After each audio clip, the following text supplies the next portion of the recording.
নমস্কার। আজ ভারতবর্ষের ৭৮তম স্বাধীনতা দিবস ২০২৪ খ্রিস্টাব্দের ১৫ই আগস্ট। অর্থাৎ আজকের দিনেই আজ থেকে ৭৭ বছর আগে ভারতবর্ষ ব্রিটিশ শাসনের অধীন থেকে মুক্তি লাভ করে এবং এই স্বাধীনতা লাভ বা মুক্তি লাভ অত সহজে হয়নি। এর জন্য অনেক নরনারী তাদের প্রাণ বিসর্জন করেছিলেন, অনেক মা তাদের অশ্রু বিসর্জন করেছিলেন। মুক্তির মন্দির ও সোপানো তলে কত প্রাণ হলো বলিদান, লেখা আছে অশ্রু জলে। বাস্তবে কি অনেক রক্ত এবং অনেক অশ্রু জলের বিনিময়ে আমাদের দেশ স্বাধীনতা লাভ করে। তাই আজকে স্বাধীনতা দিবস উপলক্ষে সেই সমস্ত বীর স্বাধীনতা সংগ্রামী নরনারীদের সেই চরণে আমার সশ্রদ্ধ প্রণতি জ্ঞাপন করি এবং এই স্বাধীনতা দিবস উপলক্ষে আজ কিছু বলার চেষ্টা করব। আজকের দিনটি সম্পর্কে বলতে গিয়েই অসহনীয় গ্লানি, অত্যাচার, শোষণ ও কলঙ্কের কথা মনে পড়ে যায়। যে ভারতবর্ষ একসময় শিক্ষা ও সংস্কৃতির পীঠস্থান ছিল, সেই ভারতবর্ষে পরাধীনতার কলঙ্ক লেপন করে ব্রিটিশ শাসক। ভারতবর্ষকে তারা বাণিজ্য করতে এসে বাণিজ্য নামে শুরু করে শাসন ও শোষণ। সপ্তদশ শতাব্দীর শুরু থেকেই ব্রিটিশরা ভারতবর্ষে আসতে শুরু করে। তো ইস্ট ইন্ডিয়া কোম্পানি ভারতবর্ষে এসেছিল মেনলি ব্যবসা বাণিজ্যের কাজে। তো বাণিজ্য করতে গিয়ে তারা পলাশির যুদ্ধ ১৭৫৭ খ্রিস্টাব্দে পলাশির যুদ্ধ এবং ১৭৬৪ খ্রিস্টাব্দে বক্সারের যুদ্ধে জয়লাভের মধ্য দিয়ে তারা ভারতবর্ষে ইংরেজ শাসন শুরু করে। তো তার আগে চলছিল মুঘল পিরিয়ড। এই যুদ্ধগুলির মধ্য দিয়ে তারা ভারতবর্ষে ইংরেজ শাসন শুরু করে। তো শাসন নামে চলতে থাকে অকথ্য অত্যাচার এবং শোষণ। তো এই শাসন ও শোষণের বিরুদ্ধে প্রতিবাদে সোচ্চার হয়েছিলেন নেতাজি সুভাষচন্দ্র বসু, বিনয় বাদল দীনেশ, মহাত্মা গান্ধী, প্রফুল্ল চাকি, ভগৎ সিং, প্রীতিলতা ওয়াদ্দেদার, মাতঙ্গিনী হাজরা এবং আরও অসংখ্য নরনারী, যাদের কথা হয়তো ইতিহাসের পাতায় লেখা নেই। কেউ থেমে থাকেনি ভারতবর্ষকে স্বাধীন করার কাজে। যখন ইংরেজ শোষণের মাত্রা অতিরিক্ত বৃদ্ধি পেতে থাকে, তখন ব্যারাকপুরে শুরু হয় সিপাহী বিদ্রোহ। সেখানে নেতৃত্ব দিয়েছিলেন মঙ্গল পাণ্ডে।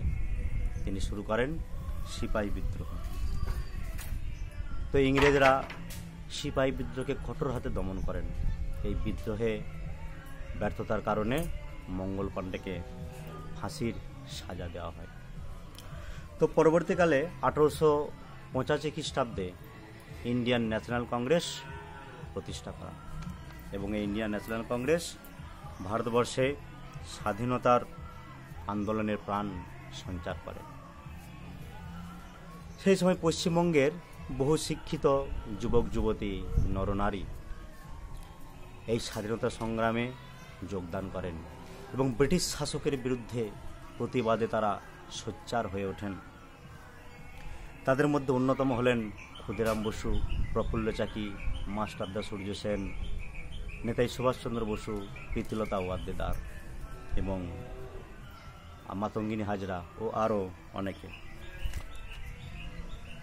তো তারা হাসি মুখে আত্মবলিদান করেছিলেন। দেশকে স্বাধীন করার জন্য তারা স্বেচ্ছায় প্রাণত্যাগ করেছিলেন এবং যারা মৃত্যুকে বরণ করতে কুণ্ঠাবোধ করেননি।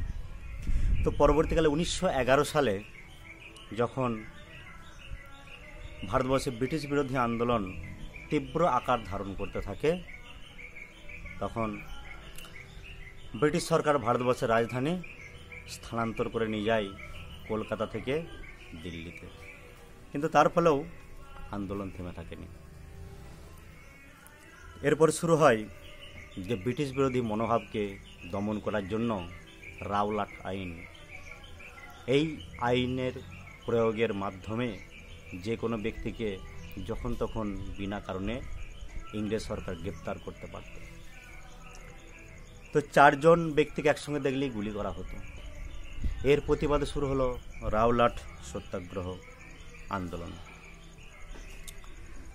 তো যখন আন্দোলন চরম আকার ধারণ করে 13 এপ্রিল অমৃতসরের জালিয়ানওয়ালাবাগে যে স্বাধীনতা সংগ্রামী বিপ্লবী বহু নরনারী সমবেত হয়েছিলেন, সেখানে ব্রিটিশ গভর্নমেন্ট নির্বিচারে গুলি বর্ষণ করে। এর ফলে যে 10 মিনিট ধরে নির্মম হত্যাকাণ্ড চালানো হয়েছিল, তার ফলস্বরূপ হাজার হাজার নরনারী আহত এবং নিহত হয়ে ওঠেন। এবং এতটাই ভয়াবহ ও শোচনীয় ছিল এই হত্যাকাণ্ড, যার প্রতিবাদে আমাদের কবিগুরু রবীন্দ্রনাথ ঠাকুর তার নাইট উপাধি ত্যাগ করেন। এরপরে হিন্দুস্তানি রিপাবলিকান অ্যাসোসিয়েশনের প্রতিনিধিরা অস্ত্র কেনার জন্য 1925 খ্রিস্টাব্দে একটি ইংরেজদের একটি ট্রেন থামিয়ে ইংরেজদের কাছ থেকে লুটপাট করেন কাকড়ি নামক স্থানে। তো এই ঘটনা কাকড়ি ষড়যন্ত্র নামে পরিচিত।